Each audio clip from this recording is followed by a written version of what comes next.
በጣም ብዙ ሰዎች ሀገር በቀል እውቀቶችን በመጠቀም የቆዳቸውን ጤንነት ይጠብቃሉ። ከነዚህም ሀገር በቀል እውቀቶች ውስጥ የቁርንፍድ ውሃን መጠቀም ነው። የቁርንፍድ ውሃን የሚጠቀሙ ሰዎች ገራሚ የሆነ ምን ይመለከታሉ? ለውጥን ይመለከታሉ። በዚያው ልክ ደግሞ ቆዳቸው ከፍተኛ የሆነ ጉዳት የሚደርስባቸው ሰዎች አሉ። ቁርንፍድ እንዴት ነው መጠቀም ያለብን? ቁርንፍድን በሳምንት ስንቴ ነው መጠቀም ያለብን? እነማን ናቸው ቁርንፍድን መጠቀም የሌለባቸው የሚለውን ነገር በዛሬው ቪዲዮ እንመለከታለን። ለማታውቁኝ ዶክተር ከበደ ይልማ እባላለሁኝ። እዚህ ቻናል አዲስ የሆናችሁ ላይክ፣ ኮሜንት፣ ሰብስክራይብ በማድረግ ቻናሉን ተቀላቀሉ። ወደ ዋናው ርዕሳችን እንምጣ። ወደ ዋናው ርዕሳችን ስንመጣ በጣም ብዙ ሰዎች ሀገር በቀል እውቀቶችን በመጠቀም የቆዳችንን ጤንነት፣ የፀጉራችንን ጤንነት እንጠብቃለን። ከሱም ውስጥ የቁርንፍድ ውሃን አብዛኞቻችን እየተጠቀምን ያለ ነው። የቁርንፍድ ውሃን በምትጠቀሙበት ሰዓት ላይ አንዳንዶቻችሁ ላይ ቆዳችሁ ያማረ እንዲሆን ያደርጋል። አንዳንዶቻችሁ ላይ ደግሞ ቆዳችሁ እንዲቆጣ፣ የተለያዩ ችግሮች እንዲገጥመው እያደረገ ነው ያለው። ስለዚህ የቁርንፍድ ውሃን እነማን ናችሁ መጠቀም ያለባችሁ? እነማን ናችሁ መጠቀም የሌለባችሁ? በሳምንት ስንቴ ነው መጠቀም ያለባችሁ? በምን ያክል መጠን ነው መጠቀም ያለባችሁ የሚለውን በስፋት እንመለከታለን ብያችኋለሁ። እስቲ አንድ ኬዝ እንመልከት። የ22 ዓመት የዩኒቨርሲቲ ተማሪ ቆዳዋ በከፍተኛ ሁኔታ በብጉር ተጎድቷል። በጣም ወዛማ ነው። ጥቋቁር ነጠብጣቦች ቆዳዋ ላይ አለ። ይህንንም ለማጥፋት ያልተጠቀመችው ኮስሞቲክስ የለም፣ ያልተጠቀመችው ክሬም የለም። በዚህም ይሄ የቆዳዋ ላይ ችግር ሊጠፋላት አልቻለም። በስተመጨረሻም የሆነ ቪዲዮ በምታይበት ሰዓት ላይ የቁርንፍድ ውሃን መጠቀም ለቆዳ ጤንነት በጣም አሪፍ ነው የሚል ነገር ተመለከተች። እሱንም መጠቀም ወሰነች። ነገር ግን በምትጠቀምበት ሰዓት ላይ 3 የሰራቻቸው ስህተቶች ነበሩ። ከነዚህም ስህተቶች ውስጥ የመጀመሪያው ምንድነው? ኮንሰንትሬሽኑን ማብዛት፣ ቁርንፍዱ እንዲበዛ አርጋ ነው የተጠቀመችው። ሁለተኛ የሰራችው ስህተት በየቀኑ ይህንን የቁርንፍድ ውሃ ተጠቀመች። ሶስተኛዋ ስህተቷ ደግሞ ምንድነው? ፊቷን ሙሉን ነው የተቀባችው። ምኑን? የቁርንፍድ ውሃውን ማለት ነው። ከአንድ ሳምንት በኋላ ፊቷ በጣም ተቆጣ። ፊቷ በጣም እየቀላ መጣ። ፊቷ ማሳከክን እያስከተለ መጣ። በምኑ ምክንያት? ቁርንፍድ ውሃውን በመጠቀሟ ምክንያት። ልብ በሉ፣ መጀመሪያ ላይ የቁርንፍድ ውሃ ለፊት ቆዳ ምንድነው የሚል ነው ቪዲዮ ያየችው። በጣም አሪፍ ነው፣ ቆዳችሁን ያሳምራል የሚል ቪዲዮን ያየችው። ነገር ግን እንዴት መጠቀም እንዳለባት፣ በምን ያክል መጠን መጠቀም እንዳለባት፣ በየስንት ጊዜው መጠቀም እንዳለባት እች ልጅ አላወቀችም። ተጠቀመችው ግን ከፍተኛ የሆነ የቆዳ ላይ ችግር ገጠማት። በዚህም በጣም ተበሳጨች፣ ፓኒክ አረገች። በምኑ ምክንያት? ቆዳዋ ላይ በተከሰተው ችግር ምክንያት ማለት ነው። እስቲ እንዴት ነው መጠቀም የነበረባት የሚለውን ነገር እንመልከት። ከሱ በፊት የቁርንፍድ ውሃ ምን ባህሪያት አሉት? የቁርንፍድ ውሃ ምንድነው ተግባሩ የሚለውን ነገር እንመልከት። የመጀመሪያው ምንድነው? የቁርንፍድ ውሃ በውስጡ ምን አለው? ንጥረ ነገር አለው። ይሄ ንጥረ ነገር ምን ይባላል? ዩጆኖል ይባላል። ይሄ ዩጆኖል በጣም ብዙ ጥቅሞች አሉት። ከነዚህም የመጀመሪያው ምንድነው? የአንቲባክቴሪያል ባህሪ ያለው ወይም የጸረ ባክቴሪያ ባህሪ ያለው። ይሄም ባህሪው ለምን ይጠቅማል ማለት ነው? ብጉሩን የሚያስከትለውን ባክቴሪያ ለመግደል ይጠቅማል። በዚህ ምክንያት ቆዳችሁ ላይ የሚከሰተውን ጥቋቁር ነጠብጣብ ያጠፋላችኋል ማለት ነው። ምን? የቁርንፍድ ውሃ።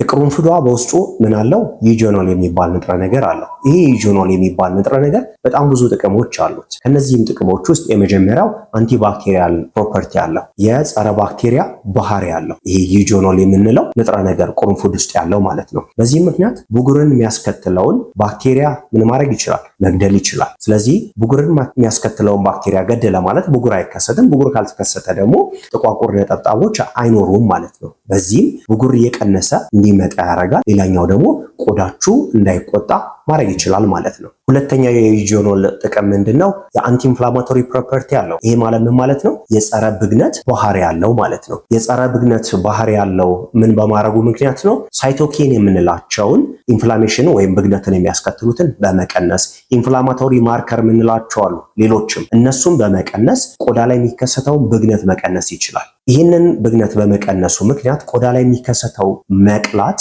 ምን እያደረገ ይመጣል? እንዲቀንስ ያደርጋል። ቆዳችን ላይ የሚከሰተው ኢንፍላሜሽን ወይም ብግነት ምን እያደረገ ይመጣል? እንዲቀንስ ያደርጋል። በአጠቃላይ ምንን ይከላከልናል ማለት ነው? የቆዳ ላይ ብግነትን ይከላከልናል ማለት ነው። ሶስተኛው ዩጆኖል ያለው ጥቅም ምንድነው? የአንቲኦክሲዳንት ፕሮፐርቲ ያለው። ይሄ ማለት ምን ማለት ነው? ፍሪ ራዲካሎችን ማስወገድ ይችላል። እንደምናውቀው ፍሪ ራዲካል ምን አይነት ነገሮች ናቸው? አንስቴብል የሆኑ ሞለኪውሎች ናቸው። ሄደው ስቴብል የሚሆኑት ምን ላይ ነው? ሴሎቻችን ላይ በመለጠፍ ነው። ሴሎቻችን ላይ በሚለጠፉበት ሰዓት ላይ ስቴብል ይሆናሉ። ሴሎቻችን በዛ ሰዓት ምንን ያጣሉ? ኤሌክትሮኖችን ያጣሉ። በዚህ ምክንያት ቆዳችን፣ ሴሎቻችን እንዲጎዱ ያደርጋሉ እነዚህ ፍሪ ራዲካሎች ማለት ነው። ዩጆኖል ግን በውስጡ ብዙ የሆኑ ፍሪ ራዲካሎች በሽታዎችን ኒውትራላይዝ ማድረግ የሚችል አንቲኦክሲዳንት ስላለው ምንን ይከላከላል? ቆዳ ያለ እድሜ እርጅና እንዳይከሰትበት ማድረግ ይችላል።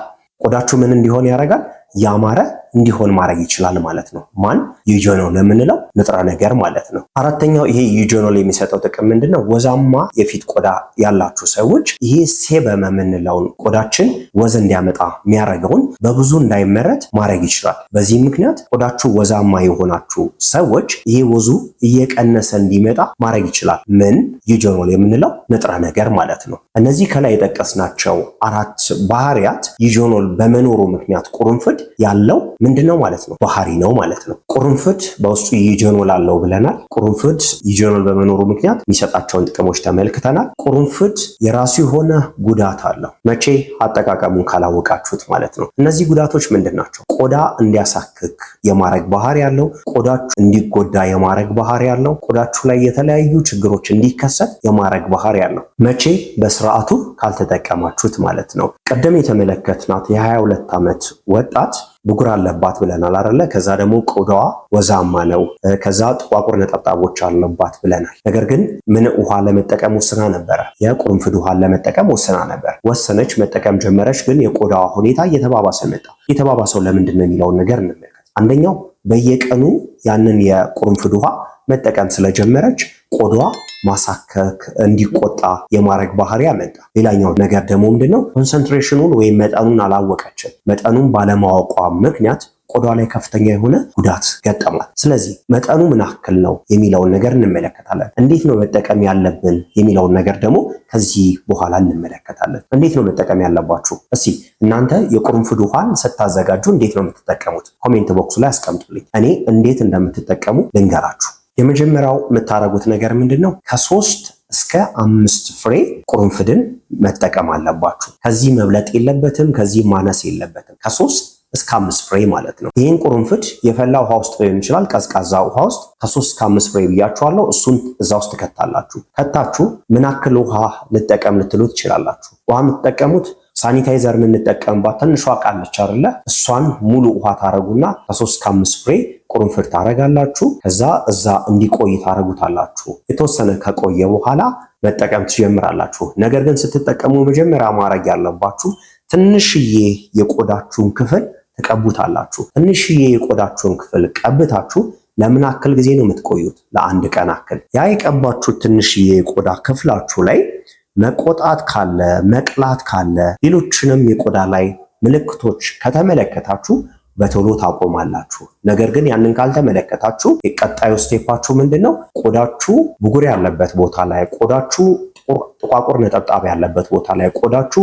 ወዛማ የሆነበት ቦታዎች ላይ ምንም መቀባት ነው። ይሄን የቁርንፍድ ውሃ መቀባት ነው ማለት ነው። ይሄንን በደንብ አድርጋችሁ ትቀባላችሁ። ከተቀባችሁ በኋላ ቆዳችሁ እንዳይጎዳ በስተመጨረሻ ምን ታረጋላችሁ? ሞይስቸራይዘርን ትጠቀማላችሁ። ነገር ግን መገንዘብ ያለባችሁ ያን የቁርንፍድ ውሃ ተጠቅማችሁ ከሆኑ ደቂቃዎች በኋላ ነው። ለምሳሌ 30 ደቂቃ ቆይታችሁ ሊሆን ይችላል። ምን የምትጠቀሙት? ሞይስቸራይዘር የምትጠቀሙት።